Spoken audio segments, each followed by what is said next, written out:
I'm Jace Lacob, and you're listening to Masterpiece Studio.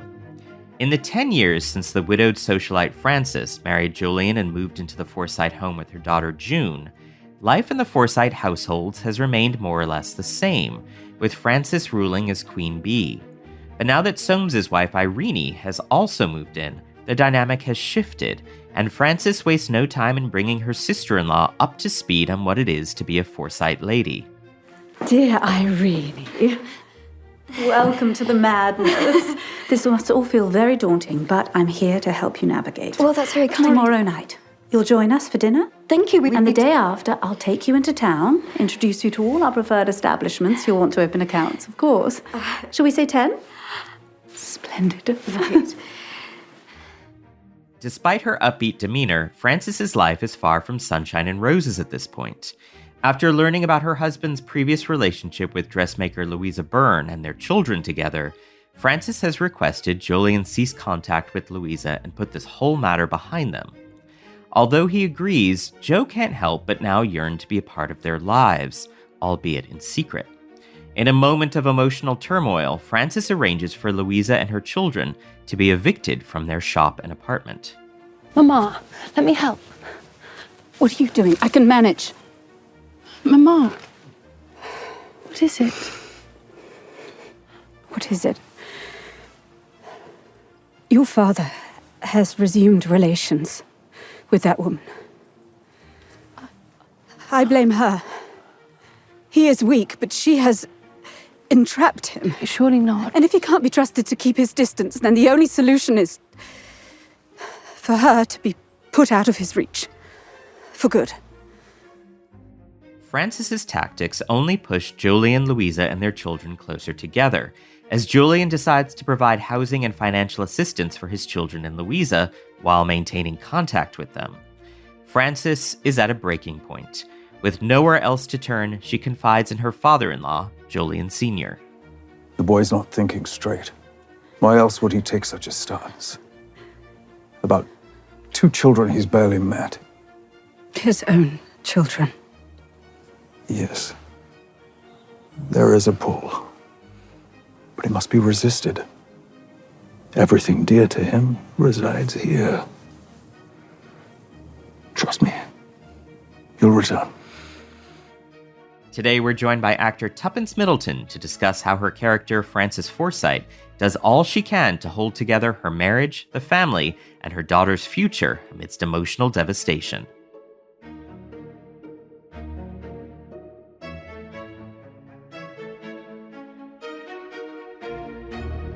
And this week we are joined by the Forsyte star, Tuppence Middleton. Welcome.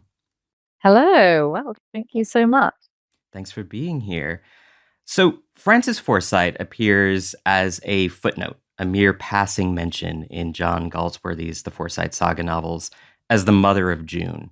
But in Debbie Horsfield's reimagining The Forsytes, Frances is a force of nature whose motivations drive much of the action in Series 1. What did you make of the character of Frances initially? As soon as I read the script, I totally fell in love with her. It's exactly the kind of character that I love to play. She's very complex, and she has this really interesting mix of sort of playing the role that she knows she should at that time in society, the role of a woman, but also she's very headstrong and business-minded, and she has ambition for herself and her family. And so she's sort of boundary pushing and quite forward thinking for the time, but at the same time, she has that very ingrained sense of like late Victorian duty and loyalty and a sort of respect for reputation. So I thought that was such an interesting thing to play alongside all of these problems and dramas that arise in her own family life as the story goes on. The Forsytes begins with that 1877 marriage between Frances and young Jolyon. This wedding sets in motion a lot of the drama that follows, and it establishes Frances as a springboard to the Forsyte social mobility. What does Frances believe she's getting into by marrying into this family, and does she see beyond her love for Jo? I think so. I think she's a smart woman. I think she's found herself in a position which not many women found themselves in at that time, which is that she has been widowed. She has a young daughter when she marries Joe, and she's taken into a very reputable family, but she comes with her own reputation and is sort of being drafted in to elevate the reputation of their family too. And the fortunate thing for Frances is that she does love Joe. She falls in love with him. So she has this sense of duty and marrying the right person as far as society is concerned, but also she's marrying the right person as far as her heart is concerned, because there is a true connection when they marry. And I think it's only later on in their marriage that is really challenged for the first time. And speaking in voiceover, she's pretty blunt about her assessment of Frances. Frances was a widow, queen of high society, hand-picked to cement our status among the London elite. She's a means to an end for the Forsytes, at least. How aware is Frances of the mercenary aspect of the family she's marrying into? Oh, I think she's totally aware. I think she's not gone into this situation blindly. I think she understands what her role is, but she also knows that she's going to make the most of it. And that means doing the job that she's been brought in to do, which is to elevate this family, to sort of drive Joe's momentum in terms of the business, and to be a good wife, which is up until the point that we meet her in the story, what she's been doing. And I think that she understands how society works. That's one of her sort of superpowers. She knows how to manipulate the system, and she knows what she should be doing, what she should be saying, who she should be seen with. And she's sort of the best there is at that within the family, and also within the sort of high society that circles that she moves within. I mean, I love the fact that she is so playful about her knowledge of her role. At the wedding reception, she says, My late husband invested with Forsyte & Co., so you might think this is a natural progression. I'm a prime asset changing hands, and June has long needed a father figure. I mean, the little laugh that you give as Frances in that scene about being a prime asset to me is so telling. It's perfectly modulated. It's designed to disarm and empower herself, even as she discusses herself as being property. How canny an operator do you see Frances being? She, to me, is almost a master in subtle manipulation. Oh, totally. And I think that was recognized by the family before the match was made. And that's what's so brilliant about Debbie Horsfield's writing, is that she really understands the way in which a woman like this works. And I think that the word manipulation is, I think, or can be a very negative thing, but I think she understands both good and bad ways of sort of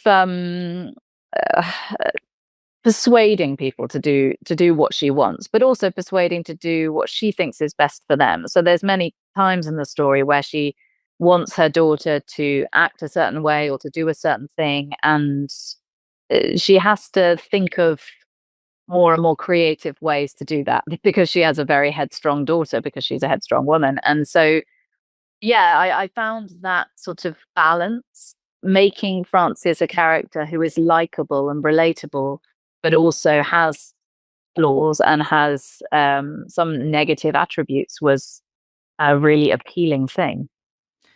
I love rebranding manipulation as persuasion. I think that speaks volumes. Me too. So Frances comes face to face with one of her chief social rivals, Susan Hampshire's Lady Carteret, at Louisa Burns' dressmaking studio. And Frances wants to make a match for her daughter June with Lady Carteret's grandson Horatio. And we'll talk about Louisa in a second, but I am curious, how would you describe the relationship between Frances and Lady Carteret? Well, I'd say catty was the first word that popped into my mind. There's a lot of, well, persuasion, shall we say, if we're rebranding manipulation. A lot of witty one-liners, and I think that they tolerate each other. Basically, they both want the same spot at the top of, in the throne of high society. And I think Frances feels she very much has it, but Lady Carteret won't give it up without a fight. Mhm. So she's pretty candid about June.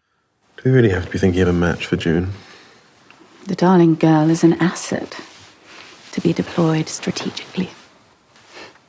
As I was, handpicked to ready you for rule.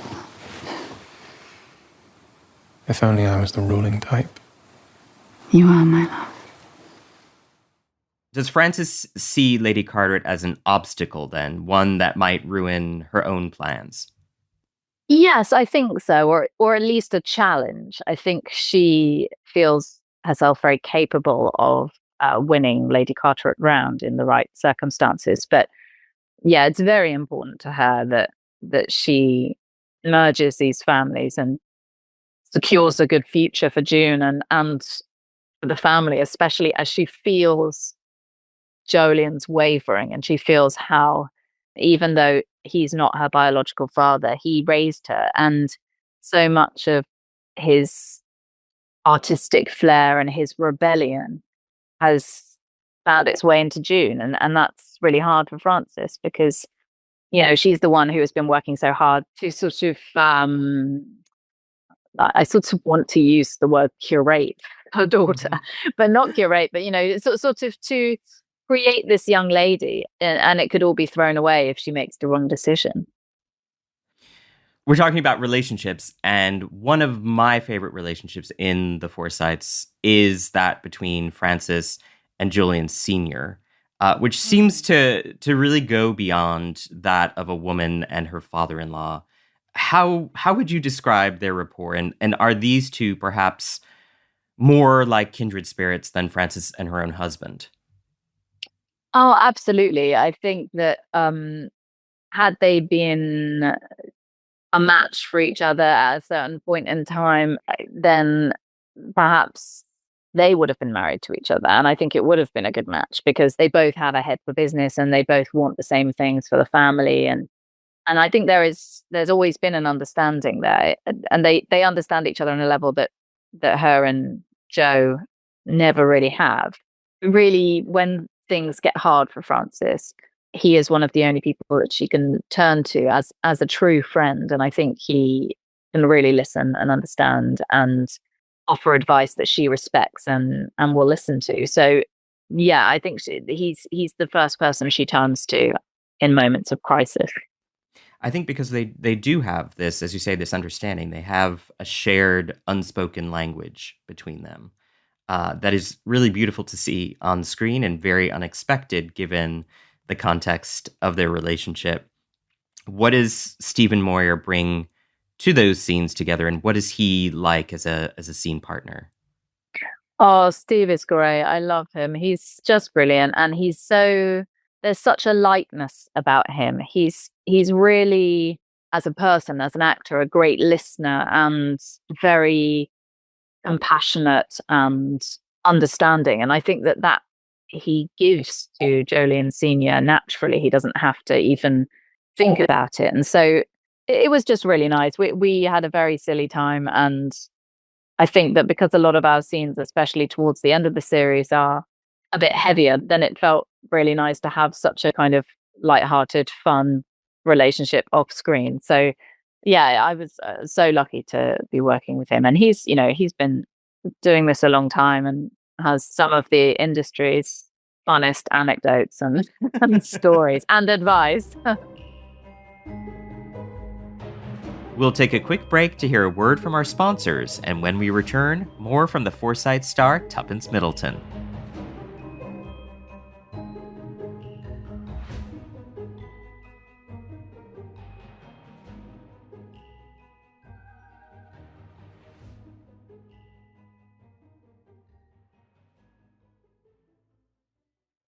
Ocean voyages, expeditions, river journeys. Viking is dedicated to bringing travelers closer to the destination, offering a small ship experience and a shore excursion in every port. Learn more at Viking.com. And we're back with actor Tuppence Middleton. So Frances has high hopes for June. She knows the value of hindsight and the value of a reputable match in marriage. And she says, I chose freely. Your father was my first love. And when he died, I was sure I would never get over him. But you did. Nothing compares to first love. We persuade ourselves the fever is real. And then, if we're lucky, we meet our true soulmate and discover something more profound. So, Papa's your soulmate? Like magnets, perhaps. The attraction of opposites. Does this, in a way, explain Frances's later actions, which we'll get to, the belief that Jo is her, quote unquote here, true soulmate? Yeah, I think so. I think Frances is a fighter. You know, she's someone who will always get back up, and she will always do that herself. I think she's a real survivor. And so if her family's threatened, if her relationship's threatened, if her reputation is threatened, then she will fight to the last breath to defend it and protect it. And I think that she, although knows the differences between her and Jolyon, I think she doesn't mind. You know, she finds those things about him charming, and she understands that she has to work on them a little bit more if it works for the family and the family business. But ultimately, she does love him, and she doesn't want to see those differences tear the relationship apart. Frances then finds herself enmeshed in a love triangle between herself, her husband, and his former lover, the dressmaker Louisa Byrne. And she's shocked to learn that Louisa has 2 children by Jolyon, who is unaware of his offspring. What does Frances make of this revelation, and how does it reconceptualize the family she's made with Jo and June? Well, I think it's really difficult for Frances because we talked a lot beforehand with Debbie and Minu, the director, about the fact that she and Jo probably wanted to have kids and probably tried, and they couldn't. And so this is so much more heartbreaking for her that someone else has had his children and he didn't know about it. And so, of course, she knows that he will be interested in pursuing a relationship with them, whether he sees the mother of the children or not, that he will want a relationship with those children. And although he has raised June from the age of 8 and he is a father figure to her, he isn't her biological father. And so I think there is this sort of fear that he could leave them and that there will be no sense of responsibility, and what that might do to his relationship with June, and how difficult that is to see him with another family unit, which is bigger than their own. And I think she always knew in the back of her mind that he had love affairs or dalliances while he was away before they married, but she never suspected anything like this to happen, which would actually threaten their day-to-day relationship. So she does confront Louisa about the children in episode 2. She makes her promise never to tell Jolyon about their existence. He must never know, and she says it would ruin him, and his business reputation is everything. But what is Frances's true fear here? That it would ruin their business or that it would ruin their family? And does she see the fuller picture of what is at stake? I think, in a sense, it's both, because I think you can't have one thing without the other. I think if the business is ruined, then so are they, because that's how they make their living. That's how they can afford to live the lifestyle that they live. That's what keeps her and her daughter in comfort. And it will also destroy the relationship. And if the relationship is destroyed, then Jolyon will likely not have the momentum to take over the succession of the business. And I think that you can't have one thing without the other. I think she knows that this is a threat to everything in their lives. This is a threat to their family, their relationship, the business. And I think they're all equally important to her because they're so interconnected. It doesn't help either, I think, that Forsyte & Co. is a family business, that it Yes. almost becomes impossible to separate the family from industry and industry from family. They're so intertwined. In the meantime, however, Frances sort of exudes confidence, control, civility. She's a mirror of London high society in the Victorian era. But behind that facade, we begin to see cracks, insecurities. And in episode 2, she allows herself a moment of vulnerability after learning about the children's existence. How do you see Frances's motivation shifting over the course of the first few episodes here? Well, I think at first it feels much simpler to her that, yes, her husband is a dreamer and an artist, and he doesn't have the business head that she wants him to have, and she has to convince him of that in order for him to be the one who gets to take over the company. But then as soon as Louisa comes onto the scene, then her priorities change, and actually it's about making him stay, making him stay in the relationship and stay in the family home and not leave everything that he knows and loves. And that becomes bigger than anything else. And so her plans for him to take over the business become that much more important because they are so connected to whether he stays and takes on this duty that she feels he's meant to take on and has always been destined to take on. So I think that she very rarely allows herself to be vulnerable, but this is probably the first time in her life where she has been challenged to this extent and where her emotions have been pushed to the brink like this. Frances intends to put this behind them, but Jo learns the truth about the children's existence, and she begs Jo to let this go. We're a partnership. A family. Let's not complicate or compromise. We can put all of this behind us and go on as before. I don't think you understand. I can't go on as before. Before, I was unaware. But you're under no obligation. I can't wish away two human beings, Frances. You mean to acknowledge them? I mean not to deny their existence. For now, promise me, no one need know. It would be catastrophic. For you as chairman, for us as a family, for me as your wife.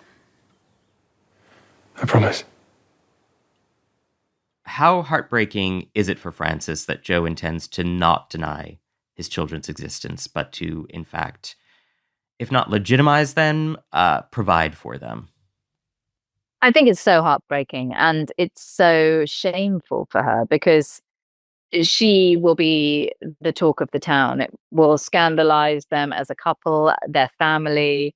I think that it's not an uncommon thing at this time in history for men and women to have these extramarital affairs and for the spouse to turn a blind eye. But which is what she says she is willing to do, essentially, and to forgive him and to work on their relationship and move forward, as long as he doesn't legitimize the children or acknowledge them.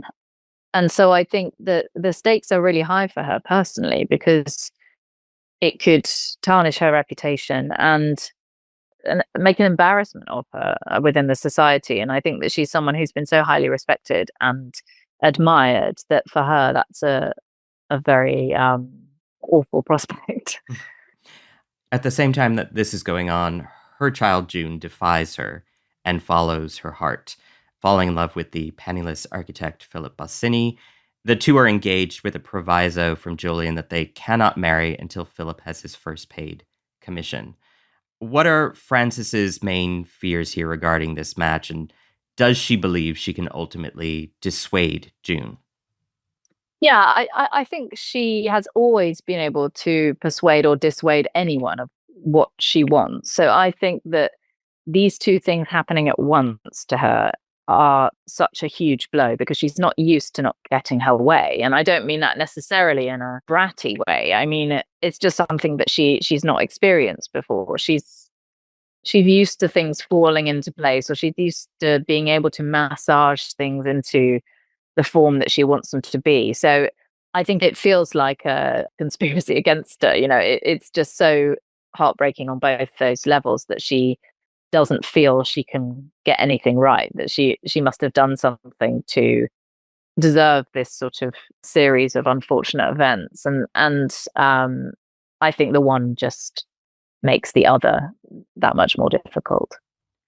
I think it would be very simple to frame Frances as a villain. She makes choices such as having Louisa and her children evicted from their shop and home that feel villainous, but she is a woman who is not only scorned but is looking to hold on to the life and social standing that she has fought for.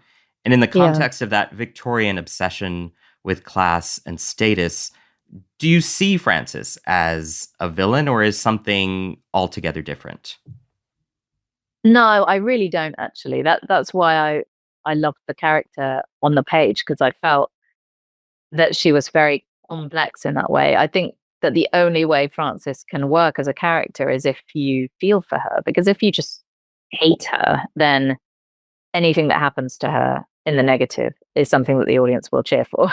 And of course, we love cheering for the villains sometimes, or the villain's demise. But I think in order for us to feel something for their story, for us to feel the push and pull that Jolyon is feeling, we have to believe that she's a good person and that her heart is in the right place, even if she makes some terrible decisions and she allows some ugly emotions to bubble up inside her. I think that ultimately it's because she cares, and she's making these decisions, good and bad, out of love and out of self-protection and the protection of others around her.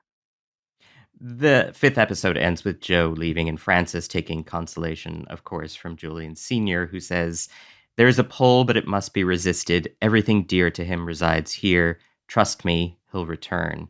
Frances isn't very likely to take this turn of events sitting down. Hell, after all, hath no fury like a woman scorned.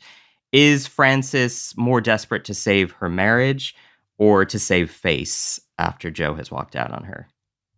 I think at this stage, she wants to save face and she wants to protect herself and her daughter in the wake of this scandal. But I don't think the door is closed for her with Jolyon. I think she remains open to the idea of him returning and talking to him. And I think that she really hopes for what Jolyon Sr. says to be true, which is that he will return.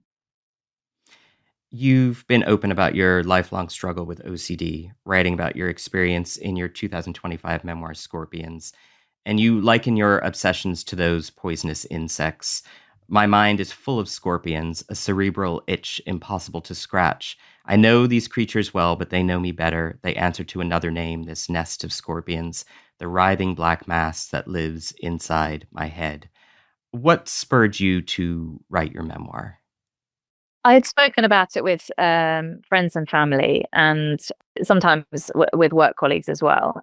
But I had mentioned it once, OCD that is, in an interview and in passing, and subsequently it was picked up in other interviews, and I was never able to touch on it in the way that I felt it deserved to be touched upon. By that I mean that it was always kind of brushed over, and it was like a sort of headline clickbaity kind of thing, and I really wanted to, firstly, to give it the space that I felt it needed, because I had always wanted to read something, not just clinical studies or medical information about a mental health disorder like OCD. When I was first diagnosed with it, and I was 11 or 12, I didn't have any examples of what that looked like, sounded like, felt like. And I really wanted to write the book that I would have loved to read when I was growing up, which was almost more of an immersive experience, which really tries to put you inside the head of someone who has OCD and how those thoughts work and how those rituals work, but also to talk about it in a way that felt that touched upon the heavier things, but felt light and humorous and not alienating for people who had never heard of it or never experienced it. Because I think everyone in some sense can touch the sides of all of these disorders or mental health problems. That there is a spectrum and everyone is somewhere on that spectrum. But I think I really wanted to, I suppose, address a few myths about it, and also to share my experience of that with other people in the hopes that it might help someone like it could have helped me. Do you see acting then as an escape, a way of keeping the scorpions at bay by becoming someone else, even just for a little bit? Definitely. I think a lot of actors probably see it as an escape, as well as a tool to tell stories. I think that it's a chance to be someone else. It's the chance to live another life and to experience another life. And as shallow as that experience may be compared to the real thing, it's an opportunity to live in someone else's head. And I think when your own head plays tricks on you, then that's quite an appealing idea. Tuppence Middleton, thank you so very much. Thank you. Next time, one of Forsyte & Co.'s favored clients receives a mysterious reimbursement after significant financial losses. Harry Faulkner, Yes? writing to thank us for reimbursing his losses. What? Did you have something to do with this? Hardly, did you? Absolutely not. Then who? And why? Join us next week as we talk with actors Stephen Moyer and Jack Davenport about playing brothers turned rivals, Jolyon Sr. and James Forsyte, and drawing upon their real-life friendship of 30-plus years.